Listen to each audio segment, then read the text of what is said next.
Okay, we got a great show for you today. We're going to talk about the Elizabeth Holmes trial. Jury selection has started today, and she is once again manipulating the public, and apparently she's going to try to manipulate the jury with her lies and deceit that got her in trouble in the first place. That's my opinion, and I'll dive into it at the top of the show. After that, Aaron Holm is with us. He's working on Blokable. He's trying to solve for affordable housing and market rate housing by building modular units inside of factories. He previously worked at Amazon. It's a fascinating company. I'm an investor, and you're going to love this interview about the wider issues around why can't we build more homes. Stick with us.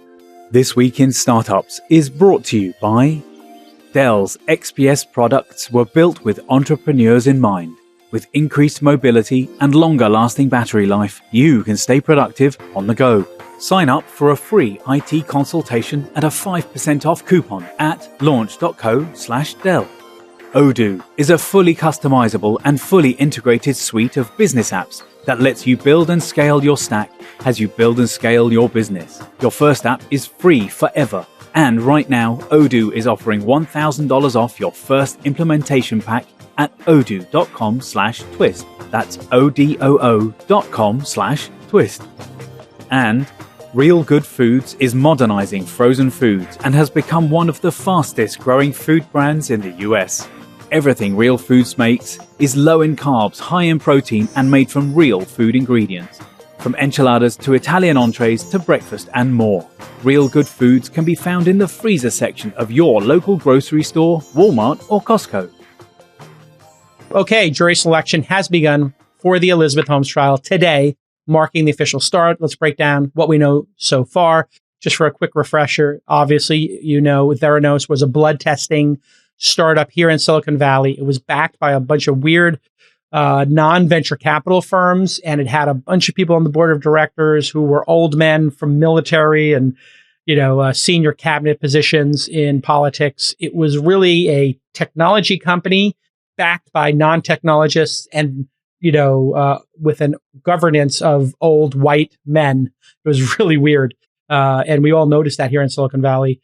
The CEO, Elizabeth Holmes, and the COO, Sunny Balwani, were jointly charged with wire fraud and conspiracy to commit wire fraud back in June 2018. They were also in a relationship, something I said on CNBC. I might have been the first person to report that accidentally because it was kind of an openly known thing in Silicon Valley. According to the Wall Street Journals, Holmes is being tried by herself, not with Balwani. And this is because of the fact that she is now going to claim a Svengali defense that she is being manipulated, or she was manipulated. She faces a dozen counts of wire fraud and conspiracy to commit wire fraud for allegedly misleading investors and patients about Theranos' technology. In other words, when you got the blood prick, you're supposed to give like one little drop and they would tell you everything. Turns out they didn't know anything. They were giving wrong results to people. They had to recant all of those blood tests. And they were also, when raising money from investors, according to John Carreyrous and many people's reporting and witnesses, taking blood samples and then using a different machine, a commercially available machine, getting the results, putting them back into their fake machine. Crazy. I mean, deranged behavior. Both of them have pled not guilty. And if you want to check our prior coverage of this Theranos story, I really highly recommend episode 828 and episode 617 when I had John Carreyrous on the show. So this is like 600 episodes I had John Carreyrous on after he wrote the first story, episode 617, and then when he finally wrote his book, which is amazing. He should have won a Pulitzer for the coverage here. I don't know why he didn't, in episode 828. And John Carreyrous is doing his own podcast about this, so you should look that up, Bad Blood, the final chapter. I'm no expert on the law, but essentially, when you lie to people and you sell them shares and you take their money, the money goes over the wire and boom, fraud. There you have it. And Holmes and Balwani are facing a maximum sentence of 20 years and a fine of $250,000 if convicted. My God, the fine seems so tiny these days and just out of proportion when, this is a $10 billion fraud, because that's what the company, I think, peaked at in its valuation. And they raised hundreds of millions of dollars. They've obviously both pleaded not guilty. Neither one of them have cut a deal, which I think actually is what's going to happen with Elizabeth Holmes. I'm going to put it out there right now. I think they're going to get 2 weeks into this trial, and it is going to look so bad for her that I think she's going to cut a deal, flip on Balwani, and maybe she serves, I put it at 3 years. I'm giving you my estimate right at the beginning. I think she serves, if I had to set an over-under, which is like setting a line in gambling, that has a reasonable chance of falling either way. I'm putting it at 32 and a half months. I think that's where it comes down for me. No push, folks. If she does 2 weeks or something like that, something funky, we're not counting it. So we're going to do it in full months. So according to the Wall Street Journal, newly public court records show that Holmes could argue that, quote, she was in a decade-long abusive relationship with former Theranos president Ramesh Sunny Balwani that left her under his control. Obviously, she's arguing that she was under his control during the period in which the frauds were committed. Very convenient. Holmes accused Mr. Balwani of controlling what she ate, when she slept, and how she dressed, throwing sharp objects at her, and monitoring her text messages and emails, among other things. Again, all of this is according to court documents obtained by the Wall Street Journal.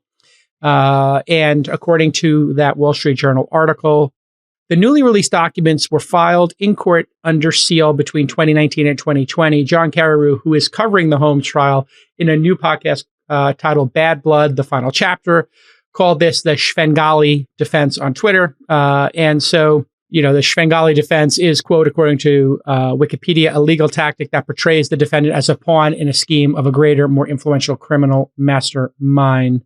So the Wall Street Journal also noted that, quote, Mr. Balwani unequivocally denies that he engaged in any abuse at any time, according to the newly unsealed filings. The Wall Street Journal also interviewed a forensic psychiatrist named Jason Roof for the article, and he gave the money quote here: given the complexity of a white-collar crime over the span of a great deal of years, making the case that the person throughout each of these dealings was unable to understand the nature and quality of what they were doing is going to be difficult. Roof also mentioned that defenses rooted in manipulation and PTSD can help explain situations where, quote, brief, acute episodes severely impair the defendant's behavior. Brief and acute, I think, are the exact opposite of how you would describe the Theranos fraud. So while this defense, you would want to give the benefit of the doubt to anybody who was in fact abused, I think Elizabeth Holmes is a masterful manipulator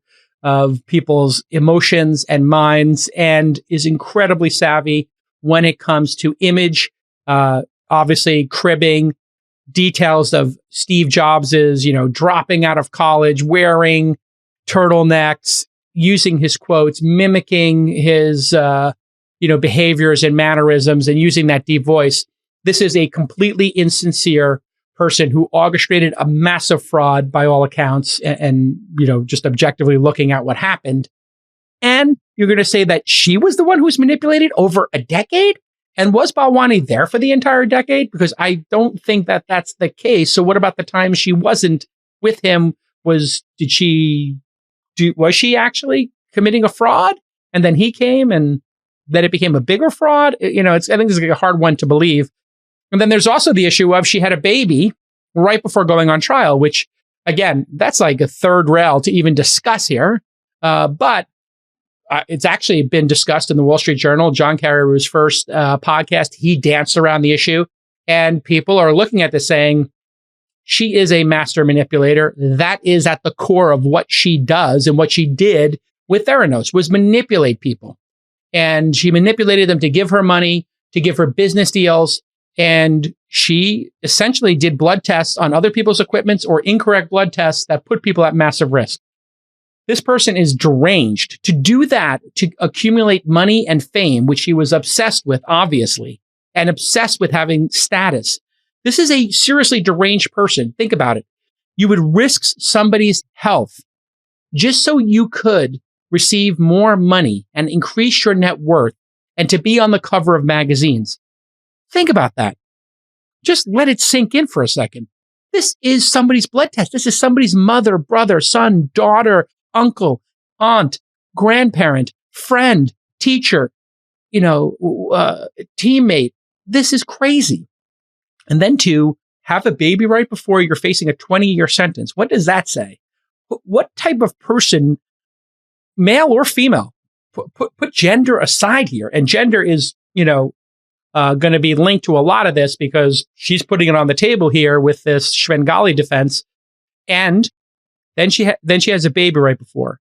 And this is going to be something where the jury is going to have to take these things into account and say, did she have a baby in order to be more sympathetic? And does she want her mask off so she seems more sympathetic? Now, all defendants have, worn suits and dressed up and tried to present themselves in the best possible light. I guess that seems fair, right? There would be bias in making them go up there in a jumpsuit because it makes them look by default guilty, right? And we're supposed to have this assumption of innocence and until you are in fact proven guilty in our system. But wow, you put these things together, I think that this is going to blow up in her lap. I think she is going to meet a different fate when all of this information has been revealed about this giant fraud, and then she goes out and tries this manipulation technique with a jury. I can see this having the opposite effect, where a jury member will go, really? How many years were you under this spell of this Svengali? And, oh, you did a 90-minute fireside chat at a conference, and he was directing that? And then you did 3 more speaking gigs, and he was directing those as well? That's the level of this? And I think this then makes you think this person is less sympathetic because they're in fact in the moment trying to manipulate the jury. So then that would be a pattern of manipulation. And again, very difficult to look at a newborn mother and say, oh my God, she's got a baby and she's going on trial. Oh, that poor baby's never going to see their mom. They're going to be in jail. That type of manipulation is really all the talk of Silicon Valley right now, and all the talk on all the legal podcasts. So I'm no expert on how this actually plays out, but it is super strange. I think if she committed a crime like robbing an equivalent amount of money, or even a modest 1% of the money from, somebody's home, or done any kind of blue collar crime, she'll go to jail for longer than this white collar crime. And that's really a problem in our legal system. A kid on the corner with a giant bag of weed is going to get the same sentence as her. Does this seem fair? I think this jury needs to really throw the book at her. We'll see if the evidence pans out, in terms of what we've already read. I think it's going to be worse. And I don't know why Balwani isn't flipping on her. I mean, that would make sense that he would flip on her. And so what's really interesting about this is Balwani's trial is set to begin after Holmes's concludes. So if you're an attorney out there, how does a judge pick who goes first? And then is there an advantage to going second or first? And who's taking more risk here? Or is it just the nature of the legal system that somebody has to go first and you flip a coin? Is it random? Is it the person who has more power allegedly in, this crime, and who's the principal? Because it does seem like Elizabeth Holmes is the CEO, so she's the principal. And then Balwani played a supporting role. So they do the supporting person after. I thought they did it the opposite, where they tried to get the lower level person, Balwani, to flip on the higher level person. But here you have the higher level person saying the lower level person is manipulating her. So this is also convoluted. I'm really interested in watching the analysis of this by attorneys.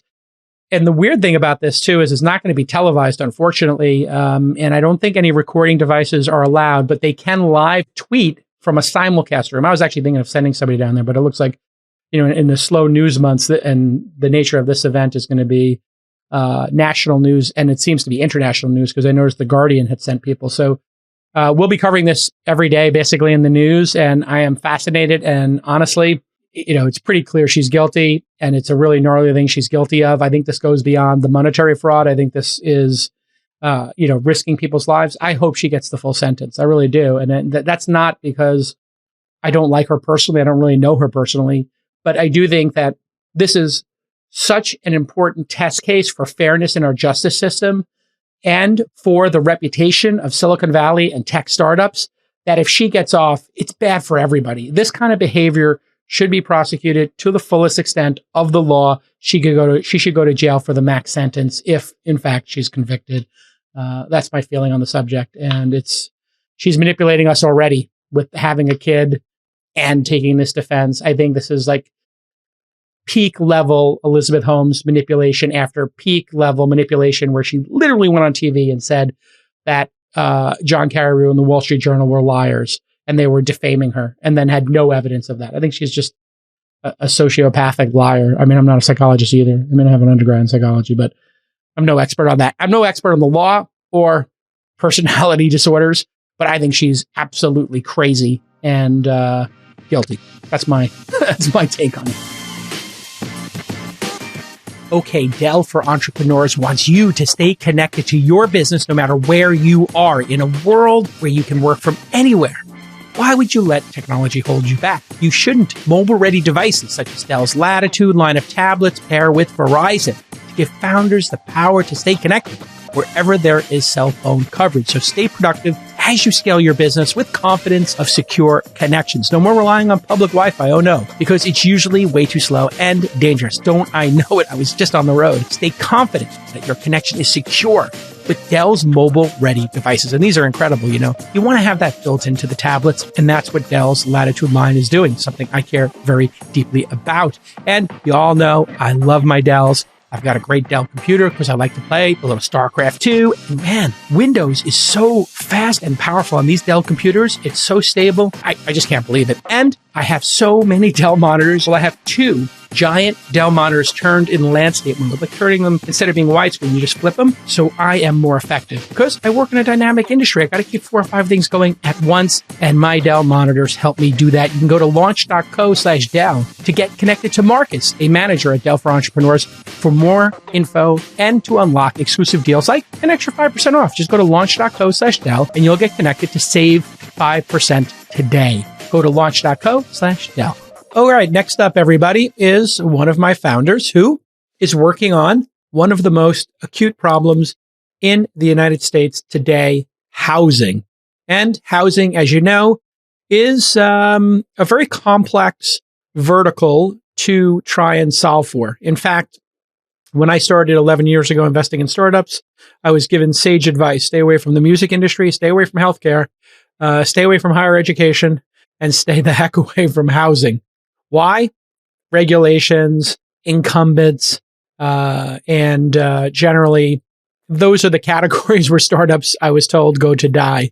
And this startup, Blokable, has not only survived, they've thrived. So I thought I would get Aaron on the program to talk about the larger issues in affordable housing, in construction, and in the United States today, because the housing market obviously feels very broken today. Welcome back to the program, Aaron Holm. Thank you very much for having me, Jason. It's a pleasure. So you and I have been working together for 5 years on this. When did you come to our accelerator? Was it 2015 or 16? I can't 2016. remember. So we met when you had your Angel Summit down by the water there in San Francisco. Mm-hmm. And then we were part of the accelerator through that spring. And then we sprung into our first wave in the summer. So in July, we kind of came out and then started hardcore R&D at that point. But that was kind of the kickoff. And the concept originally was, hey, you had worked at Amazon. I think we're not breaking any NDAs here, but they had aspirations to build stores, and you were involved in that product early on, correct? Yeah, I mean, basically in the process of working on Go and books, it just became, I mean, the challenge was how do you build 80,000 stores, right? And so in short, the answer was buy Whole Foods. But leading up to that, there was a lot of work on the business model and looking at like, how do you build a repeatable process? And so in building out books, I mean, we built out Amazon books in like 6 months. It was a crazy hair on fire process. And all of the major risk was around standard construction and permitting. And we did, 1,000 times the innovation on the internal side, but then going through the standard sort of real estate process, that's where all the red lights were. And so in looking at that, there was a lot of, you could kind of see the writing on the wall in terms of the need for the industry to embrace productization and standardization. But that's really kind of step one. And then obviously, as you were alluding to in the intro, all the eggs break from there to getting to actually having something that's viable as a development process. And I think one of the great insights was, hey, if you're building on site, that's the equivalent of Tesla shipping a bunch of parts, dropping them in your driveway and building a car in your driveway. That is the state of building housing today. and you said there's got to be a better way. Let's build the homes, the blocks, as we say, in a factory, ship them to the location, and then do the last 5, 10, 15% of the construction process on site. How has that actually manifested itself in the real world? I know that Phoenix Rising, a blockable project for affordable housing, had the ribbon cutting, I think last year? Yeah, it was late last year when we opened it and finally opened the doors. Yeah. I mean, you're basically trying to move as much of the process as you can into the factory. But then, you kind of get to the larger issue, which is the business model, which ultimately drives the product development process. So the way that the industry, because modular construction as a process has been around for decades, right? And so it's been around 30, 40 years. But what it's typically meant has been to move the framing process of construction into the factory. So you take labor and you move it into a factory, you take supply chain, you move it into a factory, and then you're either building out of wood or you're building out of steel. But ultimately what you're doing is the building framing. So developers, who are the ones who kind of control what gets built, where it gets built, how it gets financed, who lives in it, how the value is created, they're ultimately the ones who drive the economics. Previous and a lot of current incarnations of modular or prefab are set up to sell to the developer, right? So you build some kind of process that's going to save the developer some amount of money. So let's say framing is 20% of a construction budget, and let's say a construction budget is 65% of the total development budget. So a developer can look at building their building out and getting the framing process done in a factory. And if that can save them some money and some time, they'll buy that. But it means you will never really get to any significant amount of standardization in the factory because all you're really doing is the framing. And the developer could always do the framing on site. So the modular part of the process is just a commodity. And so the developers basically, calling all the factories and saying, who can build me this part of my project cheaper because that's what'll make my project pencil. So the approach that we took is very different, which as the developer building a fully standardized, productized system that we manufacture ourselves, but also that we sort of take the maximum upside of because we're the developers. So the big moment for us was, after we got through our first phases of product innovation, so the framing, prototyping, building out a few small buildings. The building that we brought to down to the innovation center that one time, we trucked a building all the way down, loaded it into the innovation center, and people are like walking into a small studio apartment inside of a conference center, basically. Right? That was still in the process of, what materials are we using? How much labor does it take to build one of these things? What kind of energy efficiency can we get? How do you load it onto a truck? How far can the truck go? What kind of, what are the economics of logistics? There's so much that you're working out that's just baseline. But then the real issue for us was becoming the developer. And so once you have those core product sort of, structural, how does it get approved by the state? How does it get approved by the local municipality? Once you've worked through all that, then you have the set of problems, which is about, well, how do I develop using this system? And so Nelson and I, in going through that process, that's really where the value is created. And all of your decisions change, because if you look at the economics of a real estate development versus the economics of selling a modular product to a developer, they don't even resemble each other. And that was kind of the big insight. So to recap there, if you sell a developer a unit, they are going to do what's in their best interest, which is get the lowest possible price, charge the highest possible price when they complete the project, and between those two numbers is their profit. So that is, for them, I guess, the virtuous way to run their business. But what you realized was they probably maybe don't care about the long-term value of the asset in the way their customer, who is actually building the units and owning them, does, correct? Well, so there's an incentive issue there? It is, but it's also like real estate is just this unique business model, right? So like in a typical product sale, like you can make a product, someone can buy the product, you make some margin on the product, and they purchase the product and use the project. The developer is a bit of an intermediary. The developer is eventually going to rent, right? So they're going to rent these units into the marketplace. So for a developer, where the disconnect happens is for every dollar that the modular construction company can make as a profit, that dollar is worth $10 in equity to the developer, right? So the modular contractor, it's never worth as much to them as it is to the developer to get a cheaper price. And so you have this constant fight over, what should the cost be? Like we get multiple inquiries every week from developers who would love to buy our product to use for their project. And the only question that they'll ask is, what's your cost? And the reason that they're asking that question is because they can't get projects to pencil, right? So they're looking at their build. They've got some dirt, they've got it lined up, they know what the rents are, they want to go build something, but it's too expensive. It's too expensive in the market. So they look at modular plants and saying, you should make this cheaper for me. If you make it cheaper for me, I don't really care what happens to you, but if you make this cheaper for me, now all the economics work and I've got something that's worth hundreds of millions of dollars because you've built it for me at a cost that now allows me to take the equity in the project. How much time and money do you spend integrating a bunch of different software products all together? Let me guess, way too much time. Well, Odoo is here to help you with that. Odoo is a suite of business apps that runs your entire company on one platform. They'll streamline workflows by bringing all your information together. Plus, Odoo's integrations eliminate repetitive tasks and data entry. If you only need 2 or 3 apps to optimize your workflow, well, that's all you're going to pay for. Odoo won't stick you with the bill for apps you don't use. And Odoo has an app for every business need. They offer 30 main apps that are updated regularly and over 16,000 apps from their active open source community. So you can keep your books tight with their financial software, and you can add their sales and CRM apps to help provide a clear and organized view of your business.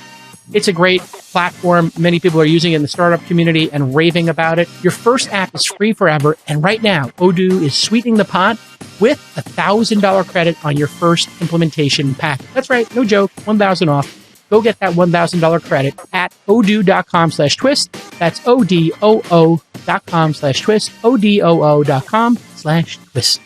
So now Blokable has, after doing a couple of projects, and we'll talk about one of them, the Phoenix Rising one in Auburn, Washington, in a moment. You said, hey, instead of selling to developers who would then get this massive equity value, we're going to become a real estate developer in addition to making the modular homes and the modular home system. Yeah. And I think part of that is also, so my co-CEO, Nelson, it's also a mindset, right? So Nelson's been a developer for 30 years. There's a perspective that you have as a developer when you think about, the buying the build and then owning the build, financing the build, paying taxes on the build, getting rents on the build. The economics of that dwarf the product sale. And so looking at what would it mean to design and engineer and build a product that the first time we look at a site, we know that it'll be approved, we know how it will perform, and we know what its costs will be, is sort of something that's never been done in the industry before. So having that engineering done up front and available in 3D connected to our ERP system means that, as a developer, we have an advantage that no other developer can possibly have because we've basically vertically integrated the process and taken, to your original analogy, the idea of building a car in your driveway every time. It's not even that. It's building a different car every time in the driveway. So even if you had the same car and you sent to everybody the specs and you said, here's what it is, you can build it, here's what the cost of it. It's like saying to someone, I'm not going to build you a car, but I'm going to tell you that there's something called a car. And then you're going to have to figure out who you're going to work with to engineer all the different parts of that car, and then figure out who's going to supply you with the parts to go build it. It's a crazy process. So by getting all that engineering done up front, it gives us this position as a developer, which, as I was mentioning before, Nelson having that perspective, when you think about how to develop real estate, and then you think about the input of the construction process, it changes all the thinking on the product development side. So the product that you would develop to go and sell to developers, you're trying to think about, what is the pipeline of sales that I can get that developers will purchase? Developers aren't looking for you to actually make a whole bunch of innovation or create new intellectual property. They're just looking for a commodity input. That's why it's always kind of struggled in that space. So the other thing that we had to do in our projects, including the Phoenix Rising project, it wasn't just doing the build and sort of engineering the build and getting it approved, but it was also all the process of being a vertically integrated developer. A lot of that's contractual. So it's like, how does the flow of risk work? How does the law work? How are you transferring ownership of this project? Which part of the business, does the build versus which one develops the real estate? So it's a sort of comprehensive business model as much as it is a sort of innovative product. So we did the Phoenix Rising project for $1.5 million. The floor plans were 280 square foot studio, a 340 square foot, 1 bedroom, all made in our factory. We shipped it there for, I think, about 125 or 150 a door. 125 a door, yep. 125 a door. People can work out their own price per square foot, which I know you're reticent to talk about. Yeah. But let's talk about who this was built for, who's living in these, and the impact it's having on that community. And then let's talk about the build quality of these, because the thing that I was amazed at when I visited the factory, which with Mitch Kapor, who's also on the board and an investor in the company, was just the quality of the build and what you were able to do in terms of energy efficiency and higher quality. So start with either one, who's living there or the quality level, and what innovations we had in that version of blocks. Yeah, I think that, so a lot of it with the Phoenix Rising project was, honestly, if we were not a vertically integrated developer, the project just never would have happened. Because a lot of the, you were sort of alluding to it at the beginning, the way that the market works, both for affordable and market rate, is very complicated. So there's a lot of complication as to like how something goes from being, a piece of land that on which it's legal for you to build something, to having something completed that people are paying to live in and how they pay for it. So for instance, for the Phoenix Rising project, if we were a traditional developer, so traditional not-for-profit housing is usually developed through low-income tax credits, right? So low-income tax credits, legally, the only way that you can go out and submit an RFP to build something, if you're a modular builder, you have to legally sell your product to a partnership that includes an architect, a general contractor, and a developer. So that's how it's set up. So the state of Washington had allocated some money that they wanted to try some different things with. They called it their Innovative Housing Fund. And they had allocated a small amount of money, and they said, we want to go try something different. If they had put that out to tender, if they had just said, we're going to give this up to the county's going to put out an RFP, we would never be able to apply for that because we're not under the umbrella of an architect, general contractor, which means, we just wouldn't do it that way. So we had to work with the senator to have the money funneled through a direct appropriation. So we said to the senator, we need you to say that this money is going to be appropriated for this specific project. If you can do that, then legally the money's attached to that project. Then we needed to provide the contract structure so that the not-for-profit who owned the site that was legal to build on could contract us to deliver it as a design build vertically integrated modular developer. Basically, it was, we gave them a cost and a schedule, and all the risk was on us. We said, look, we're going to deliver it to you at this price on this schedule. You're taking no risk in this. You're going to draw down the money from the state. When you draw it down from the state, you're going to pay us. That's the nature of the contract. So it's really difficult to actually find sites. If you're developing a new building system or a new product, and you're going through these rounds of prototyping, one of the most challenging aspects is to actually be able to find sites that you can build on. Because traditionally, if you have a factory, it's not a problem. All kinds of developers will come to you and say, if you can build it for me for this cost, I'll give you a 200 unit project to go build, right? And then you've got to go figure it out. And then you actually don't develop that much product innovation because the project's too big. And in the end, you probably do some framing, and that's enough innovation at that stage. And then you're locked into that because that's what the market wants you to build. So the Phoenix Rising project was a huge success in that we pushed it through from both a regulatory and a finance perspective, which was probably the more difficult aspect of what we did. So the people who are living there,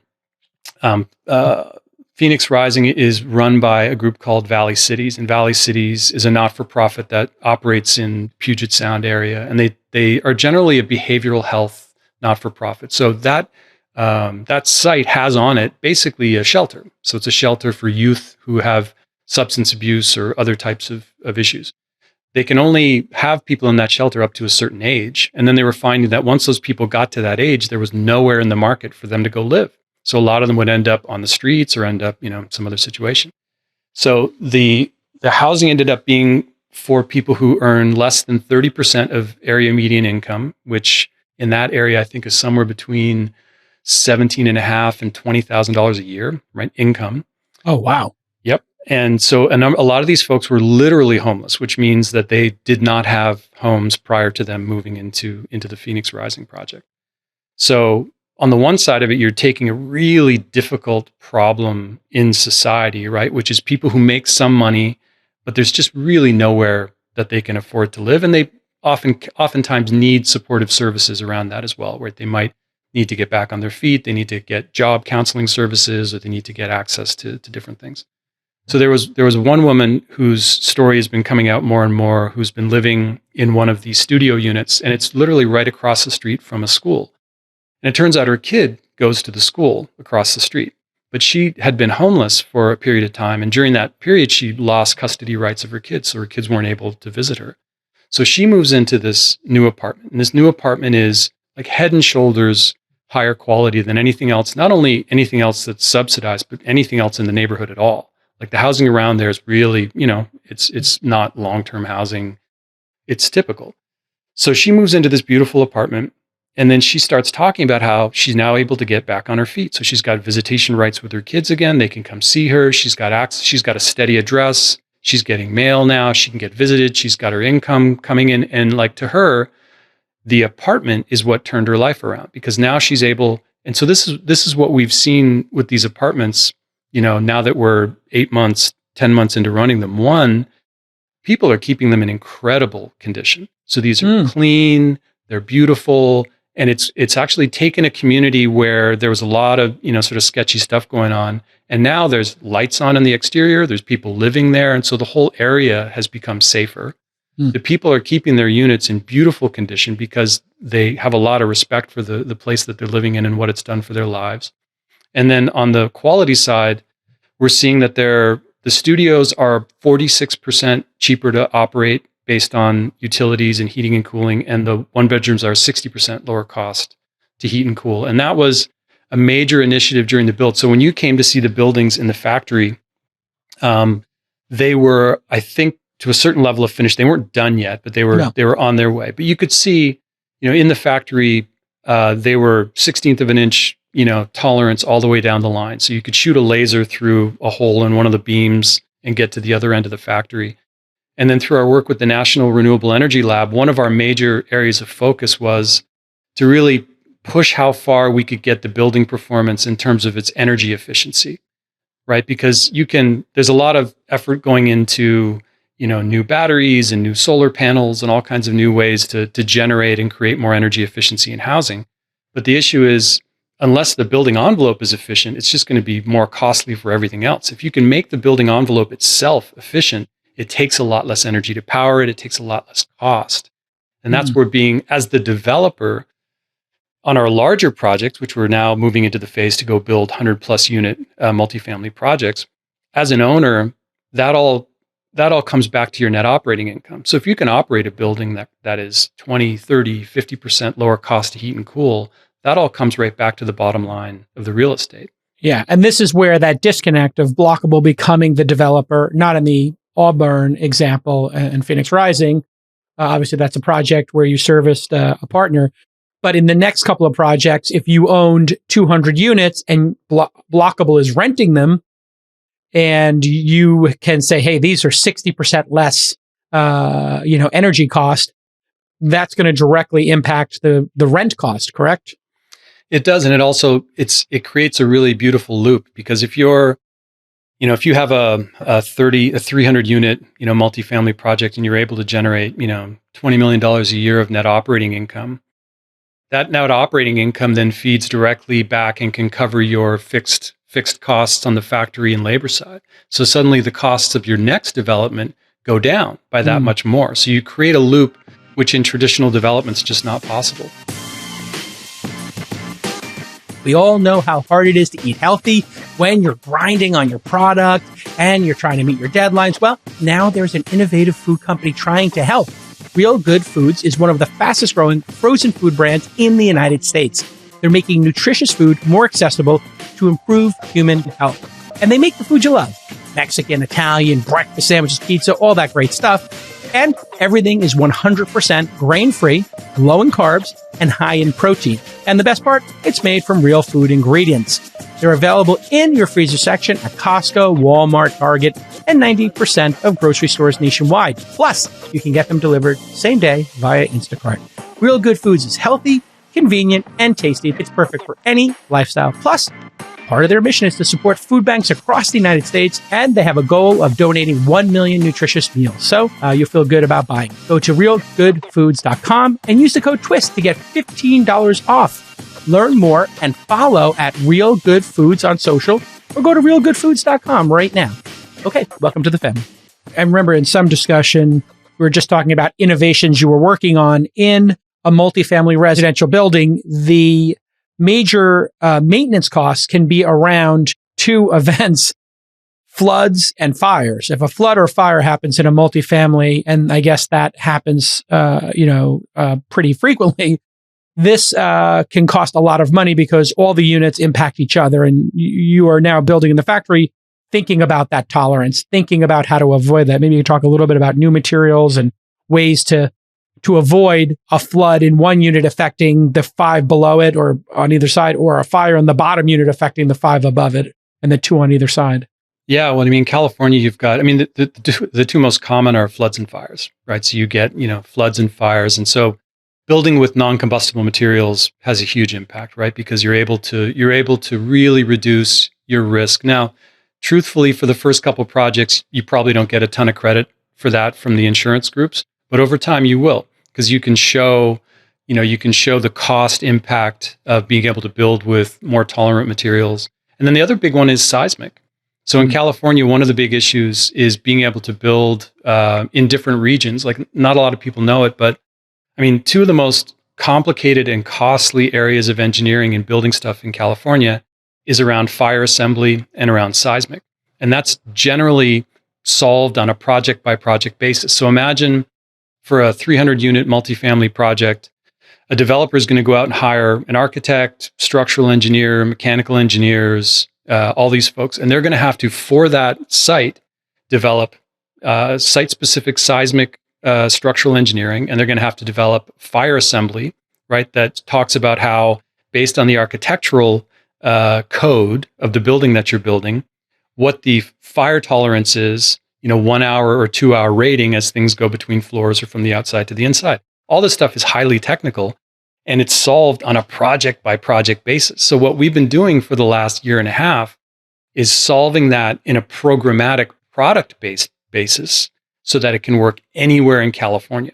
So 2 of the big things that we've done over the last year have been, one, to create a vastly simplified fire assembly that's reviewed by the state that can work anywhere in California for infill multifamily. That means that we can build the same assembly every time, and we don't have to engineer it on a project by project basis. The other is the structural joint. So the joint that allows us to connect the buildings is a very specific structural element that gets rated and tested by different agencies so that they can break it and test what's going to do with fire, what happens when you bend it, how much pressure can you put on it, how much pounds per square inch can it take. We have now filed a patent for our structural joint, which allows us to build anywhere in California, but also build a lateral system that requires no shear wall. So this is kind of like a technical component, but shear wall is how you create structural capabilities for any given site. So let's say you're going to have a certain number of 1 bedrooms and 2 bedrooms, and your walls are going to be here, and your assembly is going to be built this way. The structural engineer will just put in shear wall as a way to kind of solve site-specific problems. What we've done with the structural joint with our lateral assembly is make it so that our buildings, right, which come out of our factory 95% complete, have 100% of the structural built into them, which means we can build our buildings the same way in every location, which has a huge impact. So basically, whatever the highest impact area is you build for that, and then everybody else gets the benefit of it. So Exactly. if I'm like on the San Andreas Fault, you're built for that, or 100 miles east or west of it. And that was the reason for focusing so heavily on California, because California's got really strict building codes. So the energy code, the structural code, fire assembly code. On the one side, it's you work with the state, because the state is the agency that inspects all of the engineering for anything that's built in factory. And so the great part of that is in your product development process, in our product development process, as we move through the engineering of our structural joint and as we move through the engineering of our fire assembly, we can have them tested by agencies, right, who will give them the green light from an engineering perspective and say that these are okay to use in as many projects as you want in California, which means you're basically taking the industry away from what's called a prescriptive approach, which says every project we're going to review the engineering on this one-off every single time.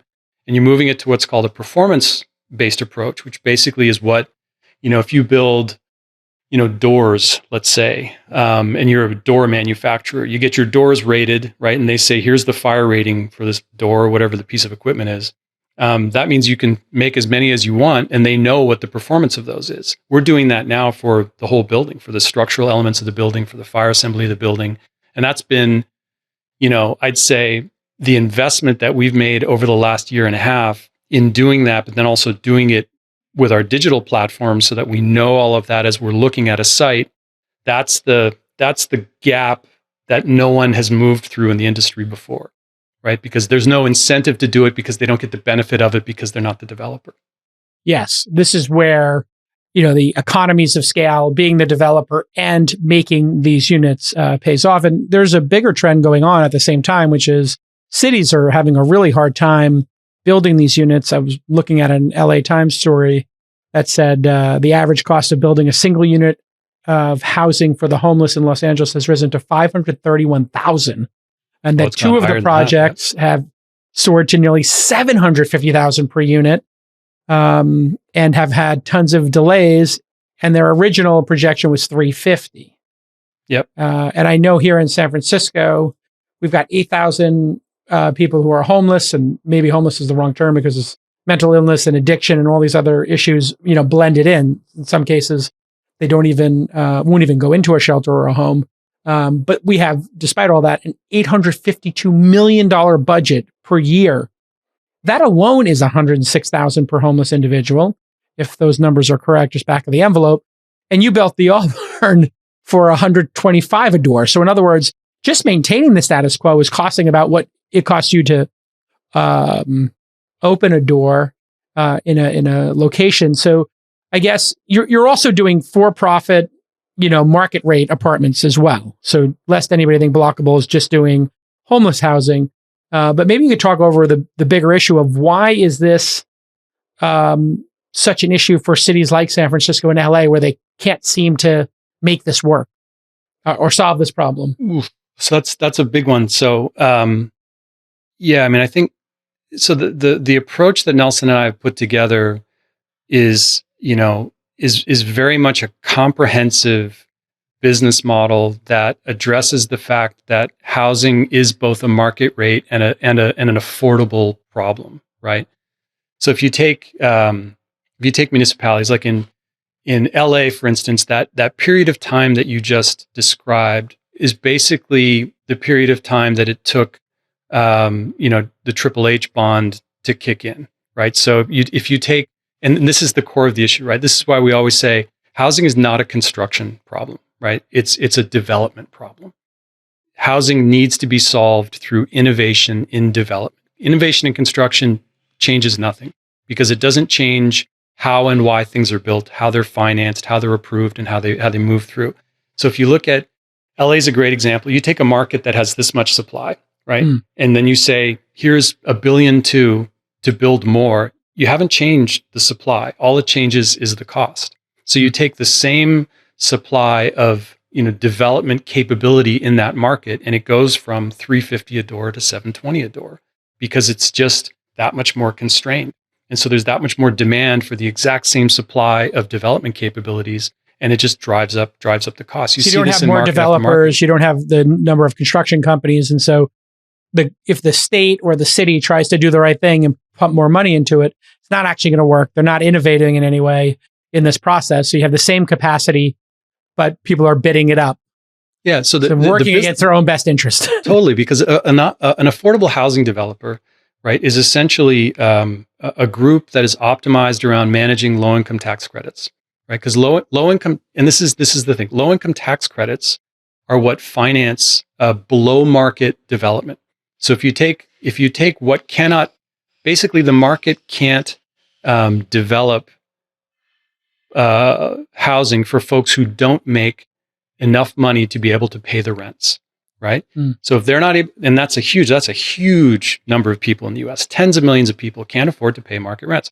The rest of it gets subsidized through low-income tax credits. Low-income tax credits are a mechanism that basically provides that 20 to 30% missing element of financing for housing for folks who don't make enough money to make rents. That's guaranteed by Section 8 vouchers. So Section 8 vouchers are basically rental subsidies for people who don't make enough money in order for them to be able to pay rents. So you have a development process that's underwritten by guaranteed rents by Section 8. So it's basically end-to-end subsidy. That's the process.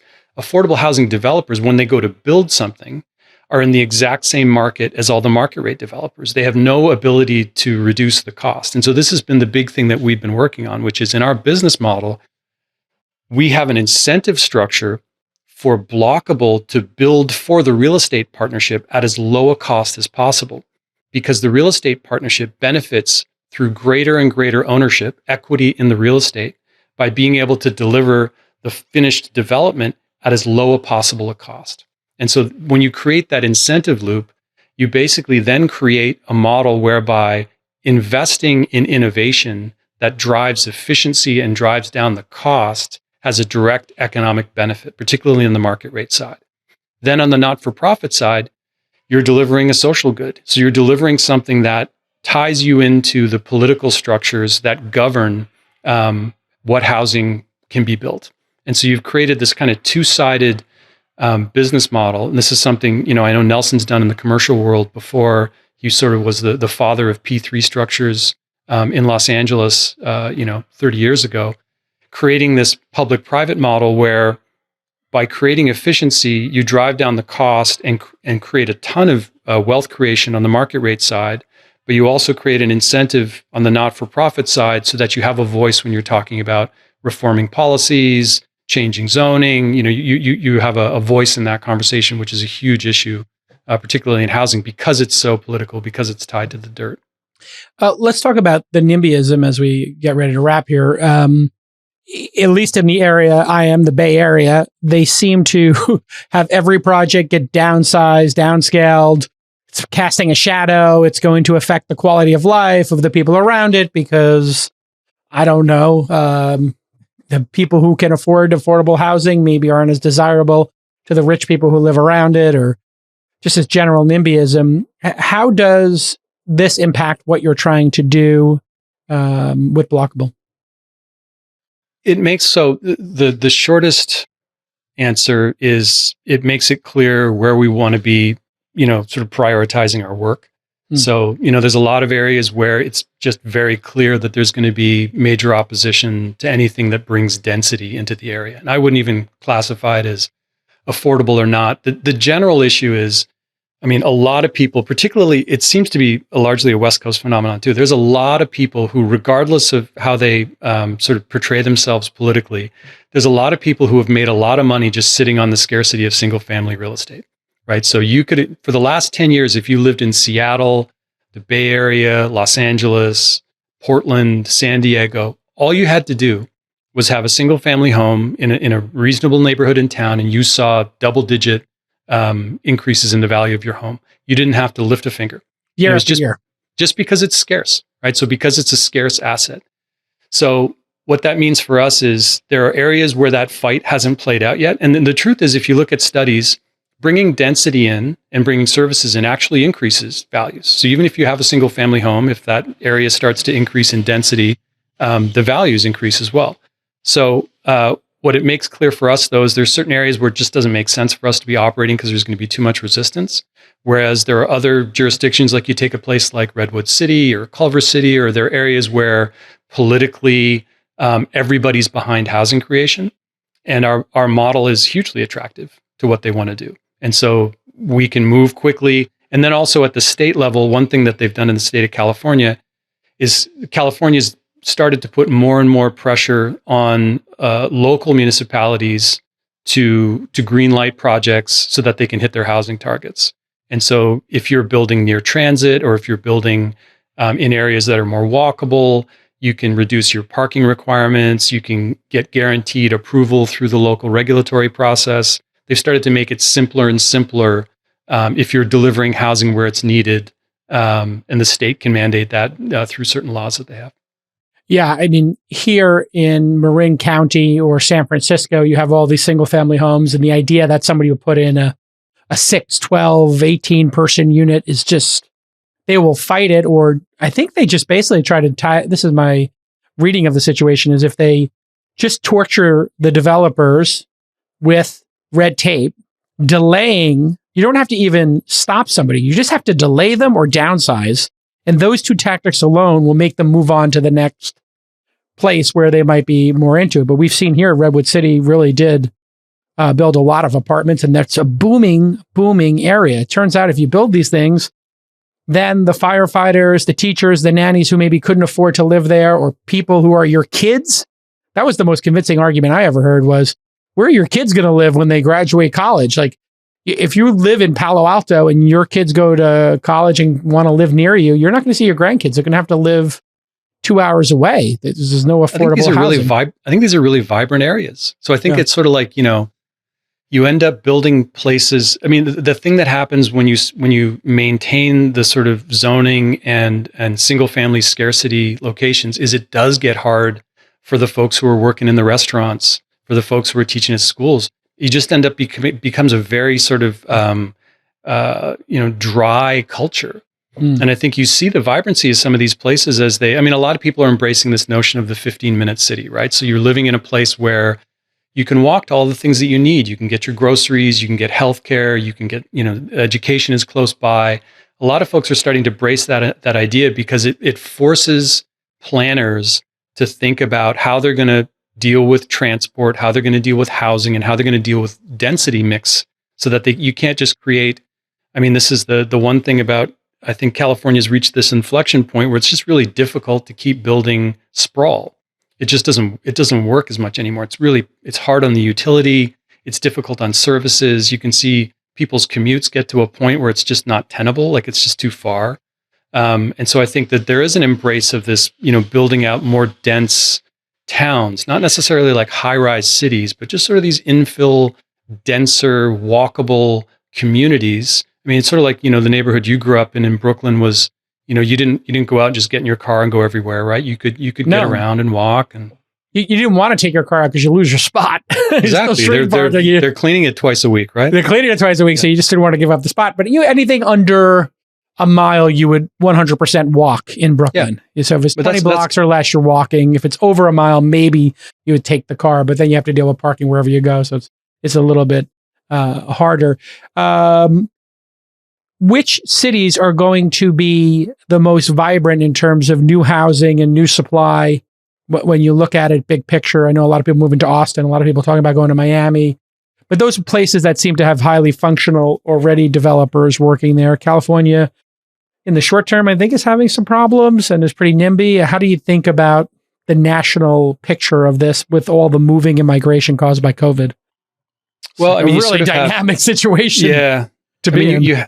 We're focused on Southern California just because there's such a big housing need. And in Southern California, you have a lot of entitled sites where building infill makes sense, right? So there is a lot of spending on transportation in Southern California. There is a move. The one thing you can look at in Southern California, you look at areas of places like Los Angeles where there is some amount of walkability, values are high because people want to live in areas like that where they can actually get to things that are close by. So we're pretty focused there. I think the way it works nationally is, what we're focused on is kind of the S curve of cost reduction, right? So the early stages, as we were building our prototypes, we're just pushing the numbers straight down. First prototypes were expensive to build, then they're less expensive. And then when we got to building the project at Phoenix Rising, we're at a point where we're like, okay, we figured a bunch of this out. Over the last 2 years, we've taken 30-40% of the parts out of the system. So now we're kind of market cost, right? We're able to build at where the market can build, but we can build a lot faster. We can build a lot more efficient. We can build a very high quality product. The market across the country, so you can build that in tier one markets. So you think of tier one markets are like where are the highest rents, right? So Southern California, Northern California, Pacific Northwest, the Northeast, those are like the primary high rent markets where the development aspect of it really works, right? Because you're building at a cost, you can get your rents. That's where you build your sweet spot. So you need to have if you had an XY axis, high rent and pro development. And high cost. Which they tend to go together, right? Because that's it. But once you do this, so the thing is, now that we've created the incentive structure, which means we can push costs below, what's really interesting over the next bunch of years is construction costs year over year are going to do this, right? They're going to go up.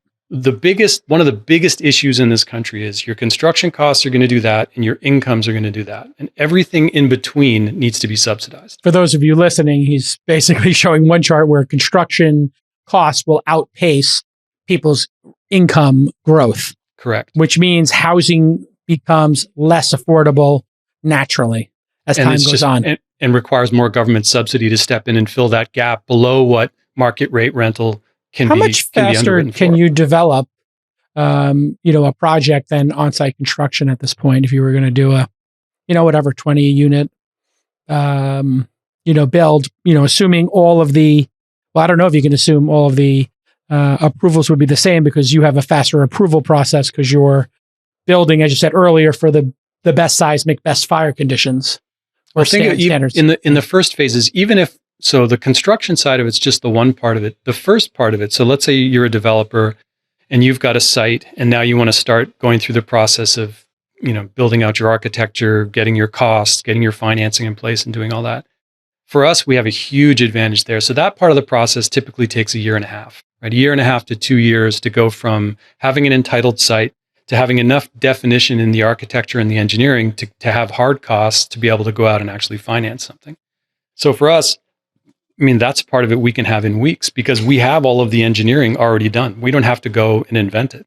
So when we first look at a site, if it's 20 units to what you're saying, we can look at the site and we can say, okay, what does this market bear? What are the rents in this market? What's the right mix of studios and 1 bedrooms and 2 bedrooms? What kind of amenities are needed? Does it need a pool? Does it need balconies? Does it need a roof deck? Should there be bike storage? You ask all these kind of development type questions.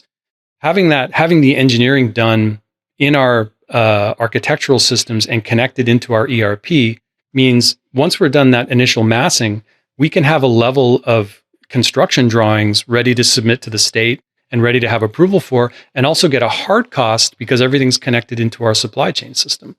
So even if we're building at the same cost from a construction, a hard cost perspective as everybody else in the market, day one, we're, call it 40% cheaper on financing because we're going to build in half the time, which means you're not going to have capitalized interest through the build, and we're going to accelerate the rents by a year.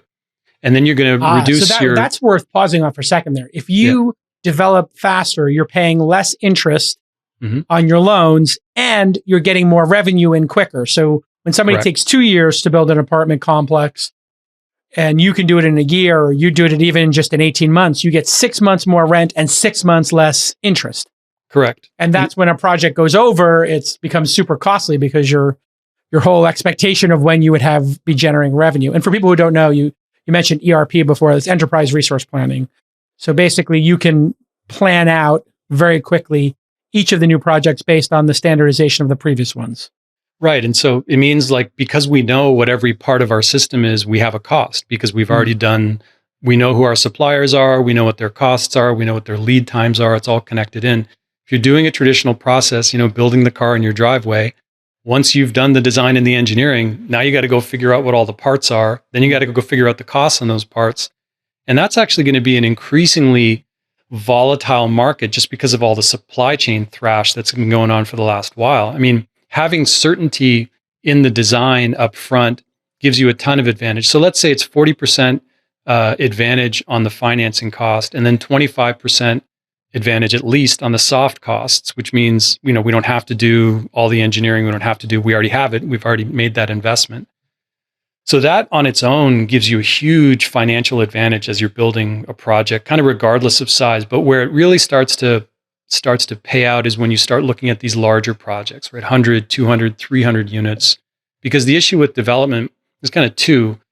One is it's the same set of steps to develop 20 units as it is to develop 300, right? It's the same. You have to go through the exact same steps. And so most developers will look at it and say, well, why? Let's go build 300 because the financial impact of building 300 is huge.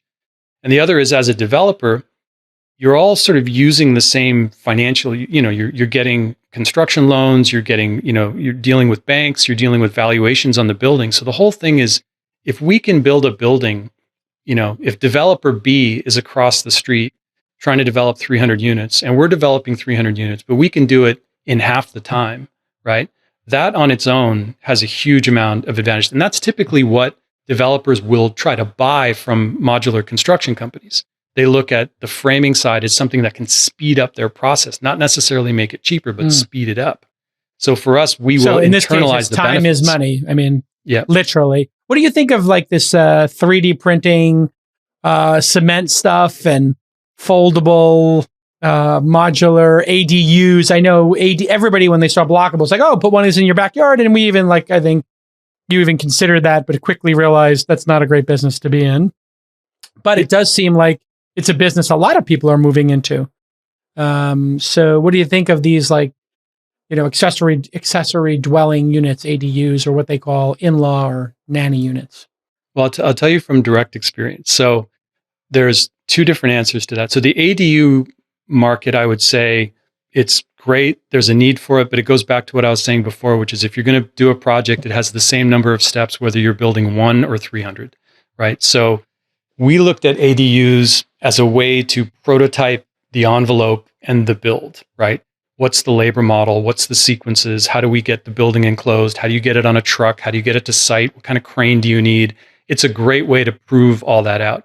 The delta between the engineering and architecture of an ADU and a multifamily building system is huge. An ADU on its own is one thing. A multifamily building system is an entirely different animal.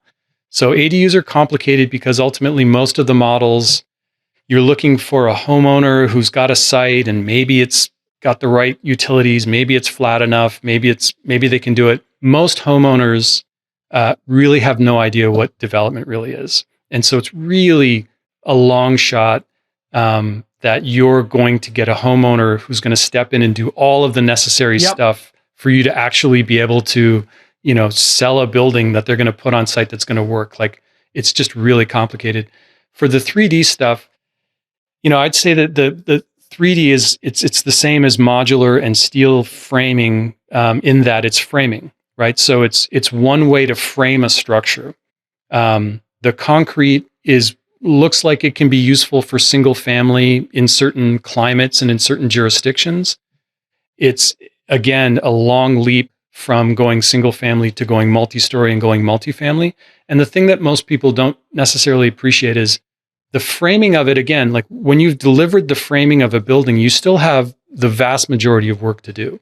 You still have to put in the mechanical systems. You still have to run all the electrical. You still have to connect in the foundations.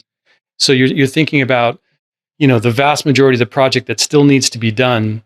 It's, framing's 20% of a construction budget, which is 65% of a development budget. So, you've made some efficiencies in a part of the process. And then ultimately you have that fundamental conflict between the developer and the product maker. The thing that I've seen happen over and over again with innovation is companies will basically go to developers and say, hey, we're building this thing. Isn't it great? The developer will say, yeah, I've got this piece of dirt over here. If you can build it for me cheaper with no obligations on my side contractually, then sure, go ahead. And then the innovative company takes that and goes to investors and says, look, there's a ton of demand in the market for what we're doing. Yeah, you should finance this. So they finance it. And then the innovative company goes to try to build this thing. And it's really costly. It's more complicated than they thought. So they lose a bunch of money in trying to develop it. And then when they're ready to take the next step, the assumption is we'll be able to hold that price, or we'll be able to get more of it so we can get margin. Then the developer's like, no, you should build it cheaper for me next time. Right. So you just get this, it's hard to escape that. You've seen, I won't name names, but you've seen big companies that have run into the wall with exactly that problem because, it's really complicated to engineer a complete, yeah. I can say it. I mean, Katera is this giant company that just raised a huge amount of money to basically do even more than Blokable's doing. They wanted to boil the ocean, it seems, and they just collapsed, I guess. Well, the thing is they got into also, they wanted to sell lines of fixtures and stuff that they were bringing in from China, and they had a software layer that they wanted developers to buy. So this gets into the real complicated issue, which is if you develop a product, right? Whether it's a 3D printed product or metal framed or wood framed or it's fixtures or whatever it is, you're requiring that an architect and a developer specify your product.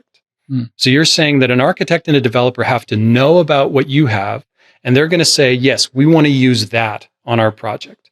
It's a big leap. That's business development in that world, which is basically how do you get a whole bunch of developers to specify your product in what they're building? And that's a typical product sales pipeline. The issue is you're going to be taxed, as ordinary income on the margins of all the products that you sell. And you end up, in the end, you're building the only asset class in the world that appreciates in value when it goes out the door of the factory, but you're participating in zero of the upside. So it'd be as if like every time Tesla released a car or Apple, you bought an Apple iPhone, it would go up in value 12% a year. Yeah. Like it's unlike anything else in, running a business, right? Like I'm trying to think of another business where whatever product you sell somebody goes up in value and then you don't capture it. It's the dirt. And maybe actually it would be the mining. It would be like rigs for mining Bitcoin currently in 2021. Right. Like you sell the rig and it's going to have more future potential than the current rig's sell price, I guess. Or it's in some ways, it's like the ability to get into space, right? It's really hard to get to space. Yeah. Right. In the same way, it's sort of like, it's really hard to fully develop real estate. There's a lot of laws and it's really complicated. Yeah. So the way we looked at it was like, that's kind of this, it's sort of like, Nelson and I working together on this business. Like we're there's not, he's got a huge combination. Yeah. He's got a huge development background. I've got a big sort of product and tech background, and it makes perfect sense. And I think the history of the industry is like people that come at it from development don't really do that much fundamental innovation because it's hard for them to see that. People that come at it from tech get rung up in the mixer of real estate because they don't know how complicated and crazy the world of real estate development is. Yeah. But if you can sort of do this and bring them together, that's where the real value creation is. Yeah. I try to be open-minded towards this like cement 3D printed thing. Aesthetically, they look like you're living in like, I don't know, like a prison. Like the concrete architecture is just so oppressive. It's like somewhere between the Flintstones and a prison cell. That being said, I was looking at Icon's, 3D printer, and they did put some nice touches on the outside of it. Obviously, that was all done post. You're saying like there's so much work to be done that it does seem like, for an accessory dwelling unit, or if you had like a ranch, maybe building these could be a viable solution. Like those little, what do they call those homes? The small homes movement where they put them on the back of it. Tiny homes. Yeah. Like tiny homes getting dragged somewhere and just dropped in somebody's backyard in Austin. And, I saw this lot for sale in Austin. I was tempted. It just had like 10 tiny homes that had been built or dropped on them. And they were making it into like a little retreat center. And I was like, oh, that's kind of cute. No, not for me. But, that when you have that kind of land, I guess. But yeah, I mean, you really, I'm looking at a Boulder shaped house, a house in Boulder, or it's a Boulder shaped house that's 3D printed from a Dutch couple.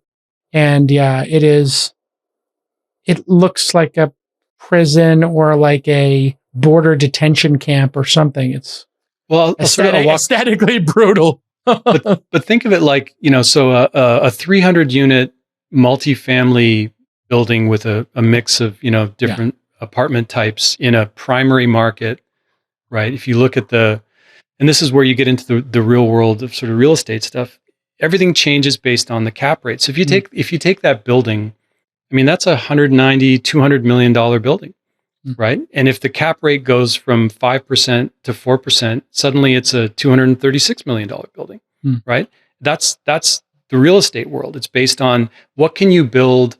If you were to go build a 300 unit, multifamily unit project somewhere in a Class A rental area of California, that's the challenge. You know what I mean? Because that's where you can drop 300 units of housing onto a site and create an asset that's 200 million plus in value, right? That's going to be able to operate along the very well paved roads of real estate finance, right? But you have the advantage of being the only developer, right, who has access to your proprietary system to build a higher quality, lower cost, faster way of doing that. Yeah. Right.